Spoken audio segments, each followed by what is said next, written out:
گھٹیا بھی ہو سکتا ہے، بڑھیا بھی ہو سکتا ہے، ادنا بھی ہو سکتا ہے، اعلیٰ بھی ہو سکتا ہے، نیچے کا بھی ہو سکتا ہے، اوپر کا بھی ہو سکتا ہے۔ مثلا سب سے گھٹیا آئیڈیل کیا ہے؟ اپنی ذات، اپنا مفاد، اپنا علو، گویا کہ اس کا آئیڈیل اپنی ذات ہے۔ ذات کے لیے زیادہ سے زیادہ دولت، ذات کے لیے زیادہ سے زیادہ عزت، ذات کے لیے زیادہ اقتدار، یہ حاصل کرنا، یہ بھی ایک مقصد ہے، یہ بھی ایک نصب العین ہے۔ یہ گویا کہ انسان اپنی شخصیت کے گرد گھوم رہا ہے، شخصیت کے گرد گھوم رہا ہے۔ نتیجہ کیا نکلے گا؟ یہ انسان کیا ہوگا؟ جھوٹا ہوگا، دغاباز ہوگا، دھوکہ دے گا، بائی ہک اور بائی کروک یہ چیزیں حاصل کرنے کی کوشش کرے گا۔ مقصد ہے دنیا میں سربلندی، جیسے کہ سورہ قصص کے آخر میں کہا گیا لا یریدون علوا فی الارض ولا فسادا، یہ زمین میں بلندی حاصل کرنا، اس سے تو فساد پیدا ہوتا ہے۔ وہ کیوں اونچا ہے، میں کیوں نہ اونچا ہو جاؤں؟ تو اپنی حریم ذات ہی کے گرد جو ہے وہ چکر لگا رہا ہے۔ تو ظاہر بات ہے کہ جو اس آئیڈیل پر ہے وہ اخلاقی اعتبار سے انتہائی گھٹیا ہوگا، اس لیے کہ قرآن کہتا ہے ان النفس لامارۃ بالسوء، نفس جو ہے وہ تو برائی ہی کا حکم دیتا ہے۔ دولت مطلوب بن گئی، مقصود بن گئی، تو بائی ہک اور بائی کروک، بائی حلال اور بائی حرام، بائی جائز اور بائی ناجائز، اس لیے کہ مقصود ہے۔ لہذا گھٹیا ترین آئیڈیل ہے انسان کا اپنا نفس، گھٹیا ترین، اور اس سے پست ترین اخلاق، رذائل اخلاق اس سے وجود میں آئیں گے۔ اس سے ذرا بلند تر سطح پر جسے ہم کہتے ہیں قوم پرستی، وطن پرستی۔ If a person is a really nationalist person، اب نیشن آج کل تو آپ کو معلوم ہے نیشن سٹیٹس کا تصور ہے، وطن بھی نیشن کی اور بنیاد پر بنتا ہے۔ تو نیشنلزم قوم پرست، پہلا آدمی کون تھا؟ خود پرست، وہ پرستش کر رہا تھا اپنی، خود پرست، سیلف سینٹرڈ، اس کا مطلوب و مقصود اپنی بلندی، اپنی دولت۔ لیکن یہاں اس سے ذرا بلندتر ہو گیا معاملہ، میں اپنی قوم کے لیے محنت کروں گا، قوم کی سربلندی کے لیے، قوم کی آزادی کے لیے، قوم کی عزت کو برقرار رکھنے کے لیے، اپنے وطن کے لیے کٹ بھروں گا، اپنے وطن کی آزادی کے لیے قربانیاں دوں گا۔ ایک بہتر کردار وجود میں آئے گا کہ نہیں؟ یہ شخص جو ہے اپنی قوم سے کبھی جھوٹ نہیں بولے گا، باقی دنیا سے بولے گا۔ آپ کو معلوم ہونا چاہیے ویسٹرن مورالٹی کیا ہے۔ اپنے ہاں وہ ایک بلی کے اوپر بھی ظلم ہوتا نہیں دیکھ سکتے، کسی کتے کے اوپر ظلم ہوتا نہیں دیکھ سکتے، لیکن دوسری قوموں کو ہلاک کرتے ہیں، اور وہ سمجھتے ہیں کہ ویپنز آف ماس ڈسٹرکشن ہمارا حق ہے، ہمارے پاس تو ہے، کسی اور کو نہیں ہم اچیو کرنے دیں گے۔ یہ مورالٹی ان کی، وہ اپنی قوم کے لیے ہے، کوئی جھوٹ نہیں بولے گا، دھوکہ نہیں دے گا، غداری نہیں کرے گا، اپنی قوم، اپنے وطن سے سچے ہیں۔ لیکن اس کے باہر نہ ان کی محبت ہے، وہ اپنے ہاں تو کہیں گے لو دائی نیبر ایز دائی سیلف، لیکن بقیہ قوموں کے ساتھ ان سے بڑا ظالم کوئی نہیں، انٹرنیشنل لیول پر آ کر ان سے بڑا جھوٹا، ان سے زیادہ فریبی، ان سے زیادہ دغاباز، ان سے زیادہ دھوکے دینے والا کوئی نہیں۔ لیکن پھر بھی کم سے کم اس شخص سے تو بہتر ہوا جو شخص اپنی ذات ہی کے اوپر سینٹرڈ ہے، خود پرست ہے، نفس پرست ہے۔ اس سے یقیناً ایک بلند تر آئیڈیل ہے وطن پرستی، قوم پرستی۔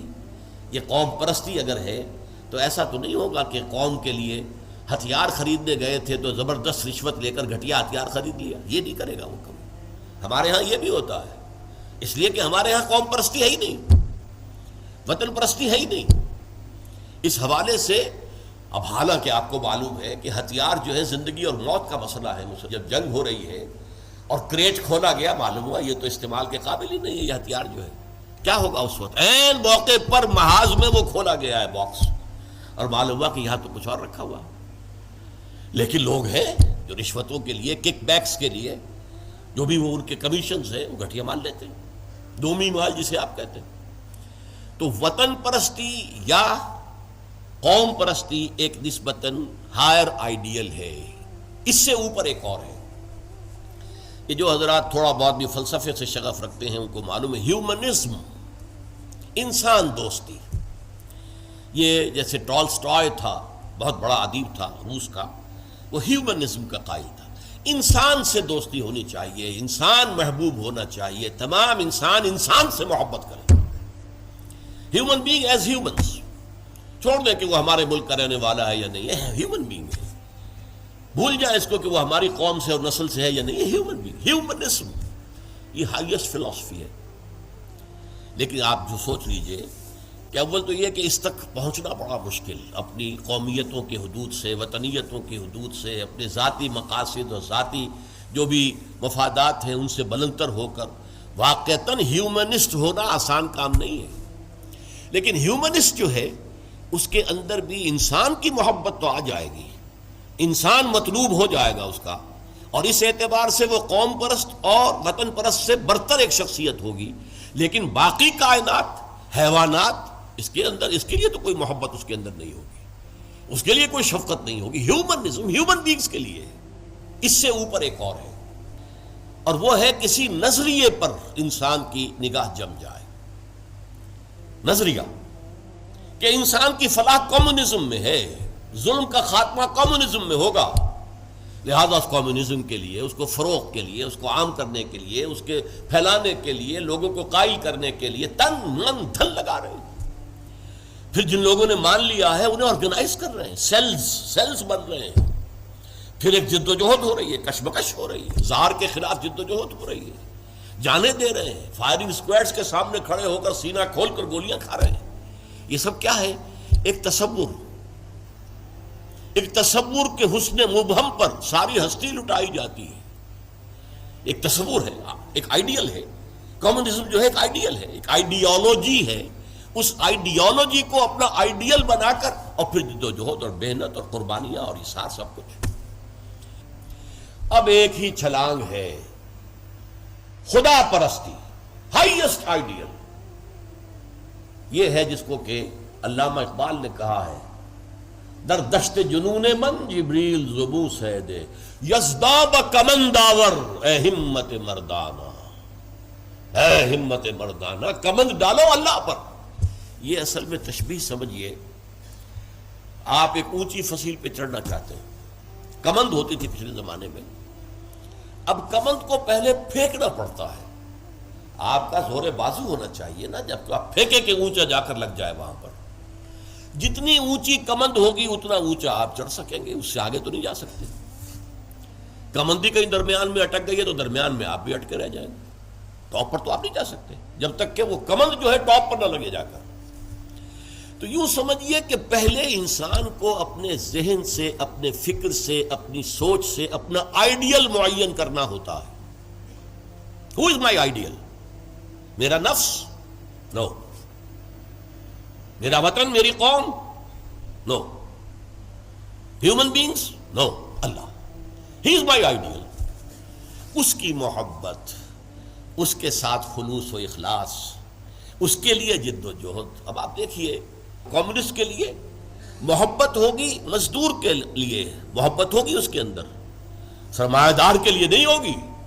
سرمایہ دار تو دشمن ہے، اس کا تو پیٹ پھاڑیں گے ہم.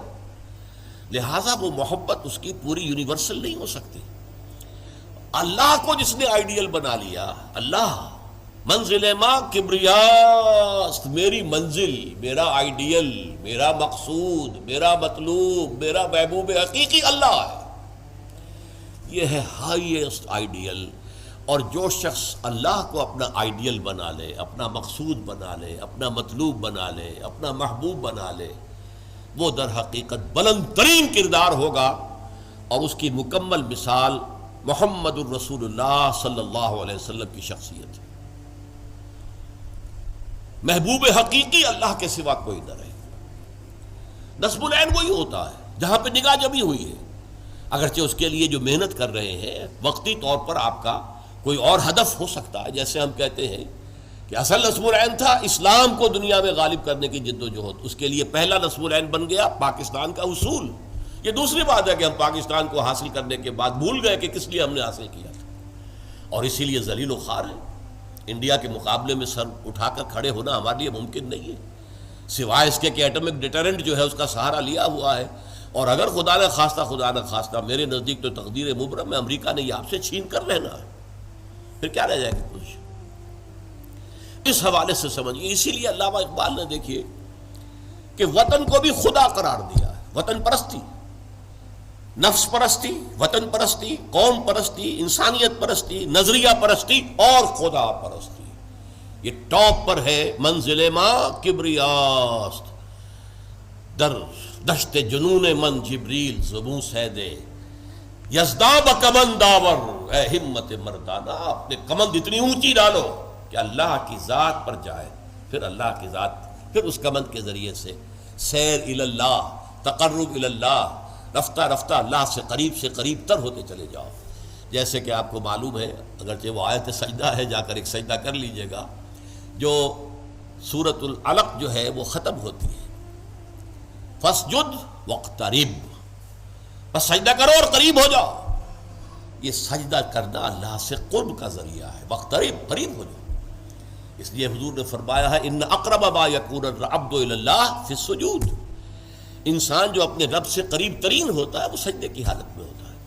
اپنی انا ختم کر دی، اپنی انا مٹی میں ملا دی، پیشانی اللہ کے سامنے خاک پر رکھ دی. بس یہ گویا کہ جو یہ انا ہی جو ہے ہماری، یہی تو ہے در حقیقت جو ہمارے درمیان اور اللہ کے درمیان حائل ہے. اس انانیت کا امکان ختم ہوا تو پھر اللہ کے ساتھ ہمارا بہت قرب ہے. یہ ہے ضعف الطالب والمطلوب. گھٹیا آدرش ہوگا تو گھٹیا ہی شخصیت وجود میں آئے گی. اگر اعلیٰ آدرش ہوگا تو بلندتر شخصیت وجود میں آئے گی. آدرش نصب العین، مقصود، مطلوب، محبوب حقیقی اپنا نفس بھی ہو سکتا ہے، اپنی ذات بھی ہو سکتا ہے. اپنے ہی حسن کا دیوانہ بنا پھرتا ہوں، اپنی ہی حریم ذات کا جو ہے طواف ہو رہا ہے، اس سے اوپر ہے ہی نہیں، نگاہ ہی نہیں. اس سے ذرا اوپر ہوئے وطن پرست، قوم پرست. اس سے ذرا اوپر ہوئے انسان پرست، انسان دوست. اس سے ذرا اوپر ہوئے ایک نظریہ، تصور. ایک تصور کے حسن مبہم پر کیسے ہستی لٹائی جاتی ہے، زندگی ترک آرزو کے بعد کیسے سانسوں میں ڈھالی جاتی ہے. ترک آرزو، یہ آرزو وہی ہے نصب العین. میں نے شروع میں کیا عرض کیا تھا؟ جس شخص کا کوئی نصب العین ہے ہی نہیں وہ تو حیوان ہے. کم سے کم وہ شخص بھی جس نے اپنے نفس کو اپنا نصب العین اور مطلوب بنایا وہ بھی انسان تو ہے، گھٹیا ہے، بہت گھٹیا انسان ہے، لیکن وہ حیوان نہیں ہے. جس شخص کا کوئی نصب العین ہے ہی نہیں وہ تو پیور انسٹنکٹس کی بنیاد پر زندہ ہے. قرآن مجید میں سورہ ملک میں کہا گیا ہے افمن یمشی مکبا علی وجہہ اہدی امن یمشی سویا علی صراط مستقیم. ایک شخص اوندے منہ اپنے پیٹ کے بل جو ہے گھسٹ رہا ہے، اسے کیا نظر آئے گا منزل کہاں ہے، جانا کدھر ہے؟ ہم اپنے بطن اور فرج کے تقاضوں کی بنیاد پر زندہ ہیں. انسٹنکٹس ہے، جو اینیمل انسٹنکٹس ہے، پیٹ کھانے کو مانگتا ہے، اور ہمارے اندر پروکریشن کے لیے، نسل کو بڑھانے کے لیے جنس کا، شہوت کا جذبہ رکھ دیا گیا، اسی کے لیے اندر زندگی لگا رکھے. اس میں بھی کوئی امنگ نہیں ہے، اس میں بھی کوئی اونچے اٹھنے کی خواہش نہیں ہے. بس میں کہا کرتا ہوں وہ زندگی نہیں گزارتے، زندگی انہیں گزارتی ہے، زندگی انہیں گزارتی ہے. لیکن یہ کہ وہ زندگی گزارنا وہ تو یہ ہے کہ آپ کا کوئی نہ کوئی نصب العین، کوئی آئیڈیل، کوئی ہائر جو آپ کا ایک مقصود و مطلوب ہو.